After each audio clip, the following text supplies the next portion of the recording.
Olá, dando continuidade às nossas aulas de literatura, né?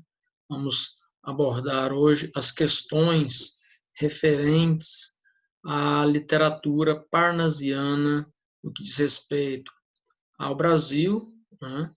E também a estrutura, né? E a forma como a própria poesia parnasiana assumiu também aqui no país. Tá? Então, eu trago alguns slides.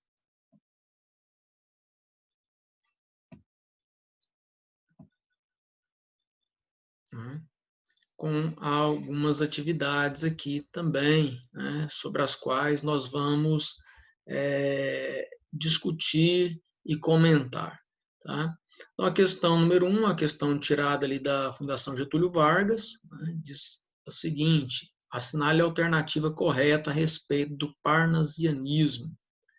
A inspiração é mais importante que a técnica. Não, né? Sabemos que para o poeta parnasiano, a técnica, né, a perfeição formal, estética, era mais importante do que a inspiração. Eram obras de caráter racional, né, e não de caráter inspiratório.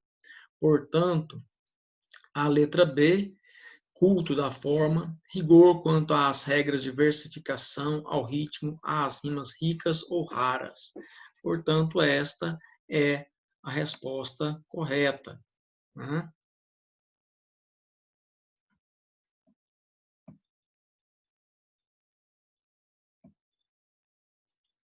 Certo? Era justamente isso que o poeta parnasiano buscava, né?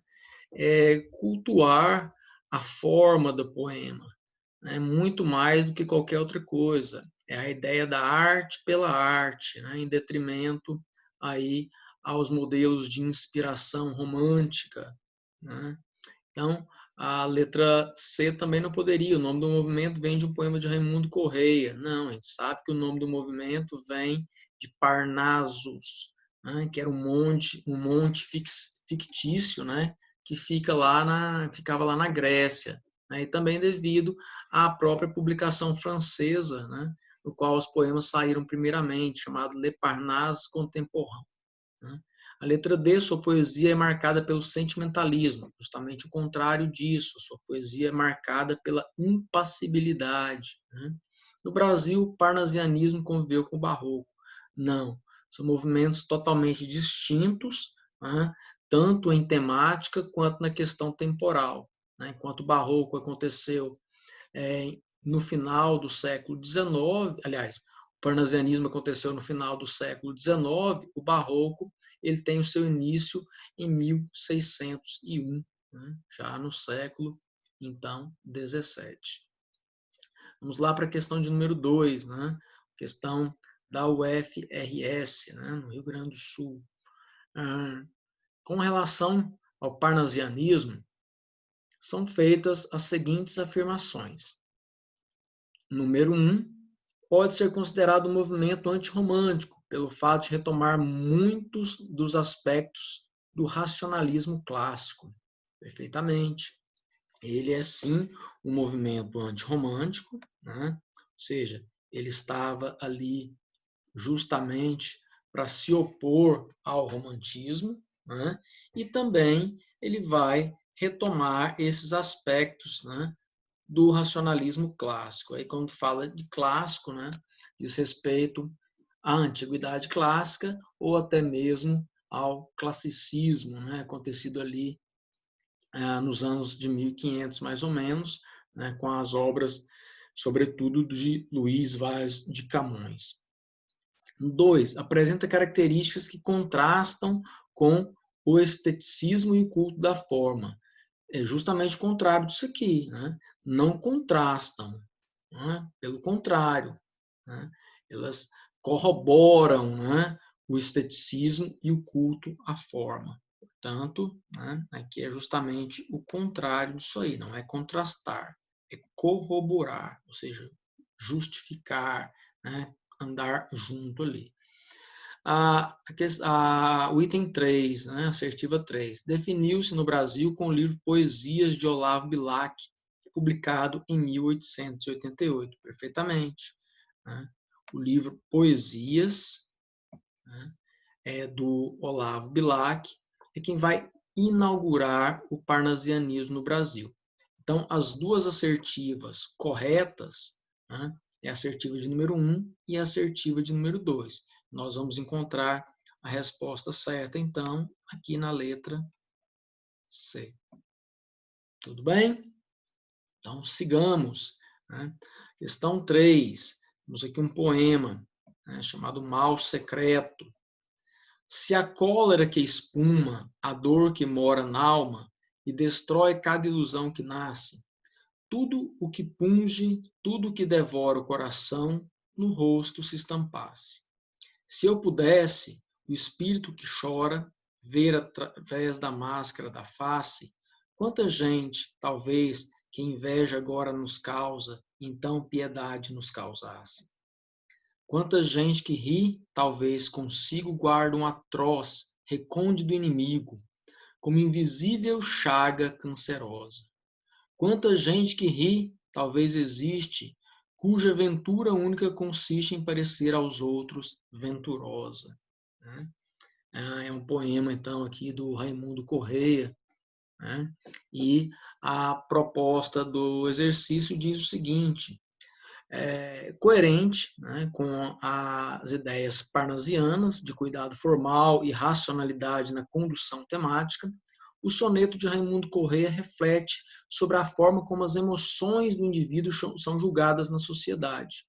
Na concepção do eu lírico, né, seria ali, digamos, o narrador, né, do poema, esse julgamento revela o quê? Então, a resposta correta aqui, gente, é justamente a letra A. Né? A necessidade de ser socialmente aceito leva o indivíduo a agir de forma dissimulada. Vamos dar uma olhada ali no poema para justificar isso aí, né? Ele está dizendo aqui, por exemplo, nós temos aqui um soneto, né? 4 estrofes, 2 estrofes de 4 versos, 2 estrofes de 3 versos, né? E aqui ele vai dizer justamente ali nos 2 tercetos finais, né? Quanta gente ri, talvez consigo guarda um atroz recôndito inimigo, como invisível chaga cancerosa. Ou seja, aparentemente, né, a pessoa está feliz, sorridente, mas no seu espírito, na sua alma, né, ela guarda uma dor profunda. E ali, de novo, no último terceto, vai retomar essa mesma ideia. Quanta gente que ri, talvez existe, cuja ventura única consiste em parecer aos outros venturosa. Né? Ou seja, é aquela pessoa que vive de aparência, né? Que não se mostra. Então, aqui a resposta mais adequada é a letra A. A necessidade de ser socialmente aceito leva o indivíduo a agir de forma dissimulada, falsa. Né? Então, ele também tece aqui uma crítica, né, a esse tipo de postura socialmente aceita. Vamos lá para a questão de número 4, né, da Fundação Universidade do Rio Grande. Marque a alternativa correta. Né? O parnasianismo caracterizou-se no Brasil pela busca da perfeição formal da poesia. O parnasianismo determinou o surgimento de obras de tom marcadamente coloquial. Jamais, né? Pelo contrário, a linguagem era extremamente culta, né? Formal até. O parnasianismo, por seus poetas, preconizava o uso do verso livre, de forma nenhuma, né? Preservava ou, né, prezava, sobretudo, a forma do poema, né? Jamais utilizando versos livres, utilizando sempre o verso metrificado.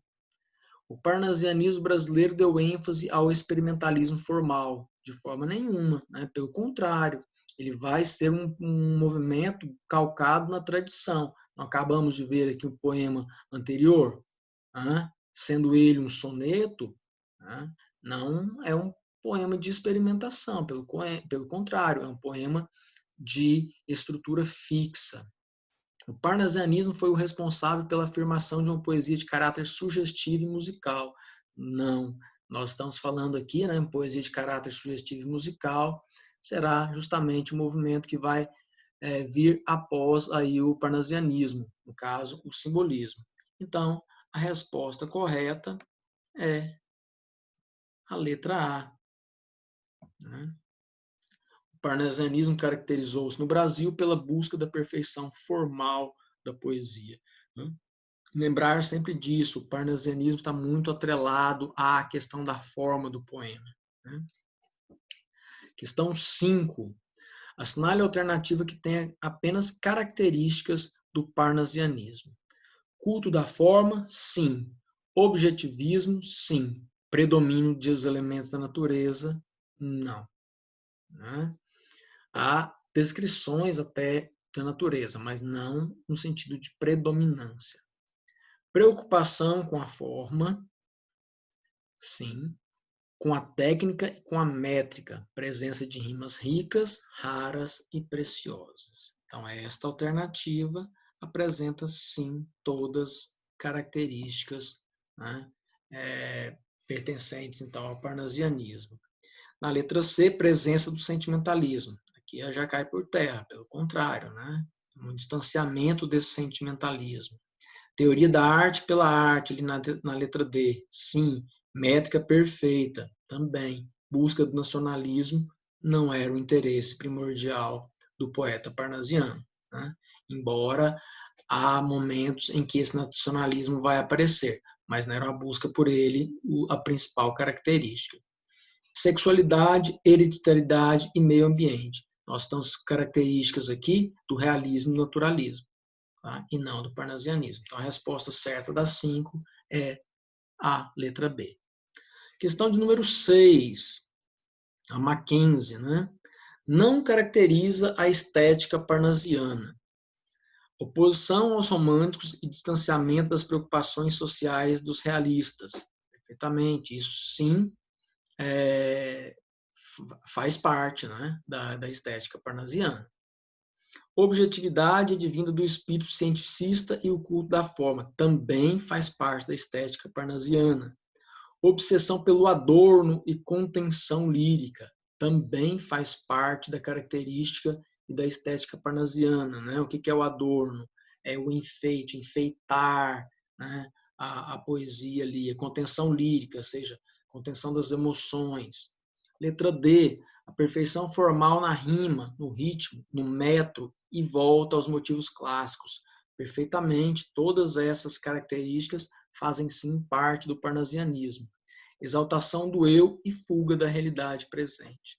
Justamente, então, a letra E, né, apresenta características não pertencentes ao movimento parnasiano. Né? Tanto a exaltação do eu quanto a fuga da realidade presente, né, estão mais aptas a figurarem como características do romantismo. Questão de número 7. É um trecho aqui de um poema do Olavo Bilac, né? Um poema chamado Via Láctea. E sobre mim, silenciosa e triste, a Via Láctea se desenrola como um jarro de lágrimas ardentes. Né? Então, sobre o fragmento poético, não é correto afirmar. Letra A Via Láctea sofre um processo de personificação. Sim, né? Isso é um fato. Né? Se ela traz em si ali lágrimas, né? Lágrima é algo típico do ser humano, né? É inerente ao ser humano. Então, se a Via Láctea está chorando, né? Nós temos então um exemplo aqui de personificação, né? A personificação ou prosopopeia. Né? A letra B, a cena é descrita de modo objetivo, sem interferência da subjetividade do eu poético. Então, é esse momento aqui, né? Há sim, né, uma questão de subjetividade. A partir do momento que o poeta fala, né, ou o eu lírico, né, ou o eu poético fala que a Via Láctea está chorando, isso é apenas um ponto de vista dele. Né? Não é objetivo, não é compartilhado por todas as pessoas. Tá? Então, é um momento aqui.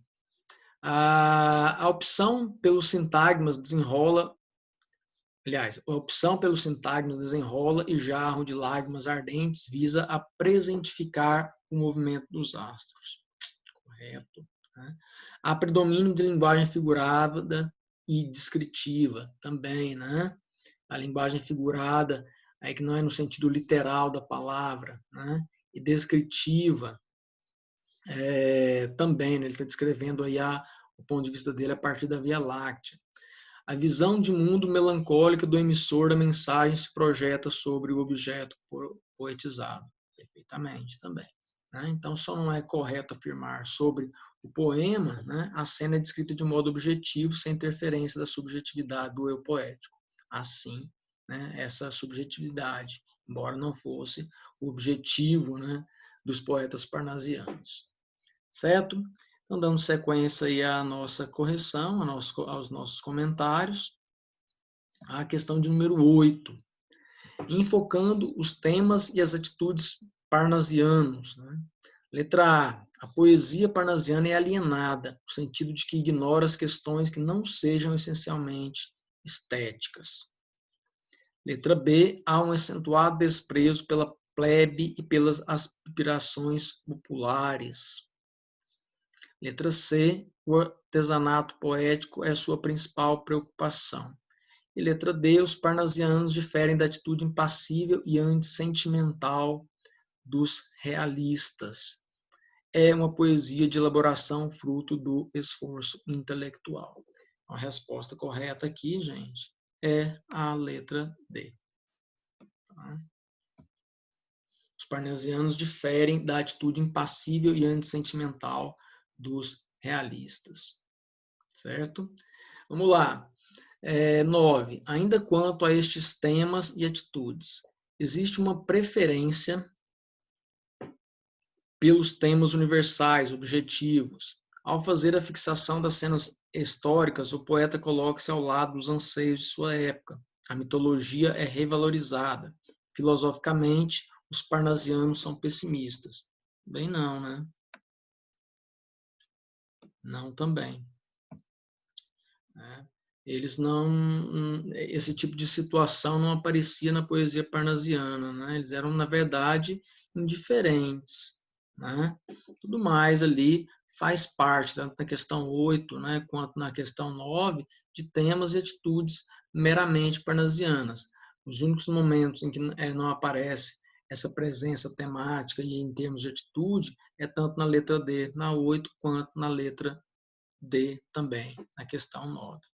E aí, por fim, né, um poema aqui do Alberto de Oliveira, né, um dos poetas componentes da tríade parnasiana, junto com Olavo Bilac e a Raimundo Correia, né, e diz o seguinte: esta, de áureos relevos, trabalhada de divas mãos, brilhantes copa, um dia, já de aos deuses servir como cansada, vinda do Olimpo, a um novo Deus servia.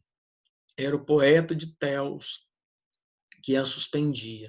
Então, ora repleta, ora esvaziada, a taça amiga aos dedos seus tinha, todas de roxas pétalas colmada. Olha assim, a linguagem no seu mais alto nível, né? A linguagem no seu mais alto padrão ali. Então, assinale a alternativa que contém características parnasianas presentes no poema. Tá? Busca de inspiração na Grécia clássica, com nostalgia e subjetivismo. Nós temos, sim, né, aqui, inspiração na Grécia clássica. Olha a presença de elementos aqui da mitologia, né? A própria referência aqui ao Olimpo, né? Que, segundo a mitologia, era a morada dos deuses. Né? Mas a nostalgia e subjetivismo, não. O poema, a busca dele é pela objetividade. Na letra B, versos impecáveis, misturando mitologia clássica com sentimentalismo amoroso. Os versos, sim, são impecáveis, né? Nós vimos a mistura aliás, nós vimos a presença, né? Os versos impecáveis, sim. Presença da mitologia clássica, mas não há a questão do sentimentalismo amoroso. A letra C, revalorização das ideias iluministas e descrição do passado. Né? Também não tem essa pegada, assim, né? Tanto de valorização das ideias iluministas quanto de descrição do passado. Né? O parnasianismo, ele não se mostra como algo ligado aos aspectos filosóficos, né, propostos pelas ideias iluministas. Pelo contrário, né, se mostrou um movimento muito desligado, né, desse tipo de preocupação filosófica, né, com o mundo e consigo mesmo. Tá? Então, a letra D, descrição minuciosa de um objeto e busca de um tema ligado à Grécia Antiga. Portanto, nós temos aqui a resposta correta, né?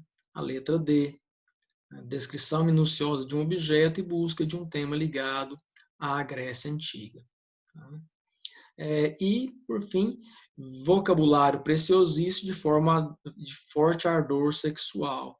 Não, nós temos aqui, sim, um vocabulário extremamente preciosista, né? A busca pela palavra preciosa, rara e tudo mais, mas não tem essa qualidade ou esse qualitativo de ardor sexual, certo?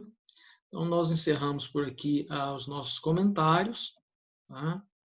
Me coloco já, como sempre, à disposição de vocês para eventuais dúvidas, tá bom? Então, até mais.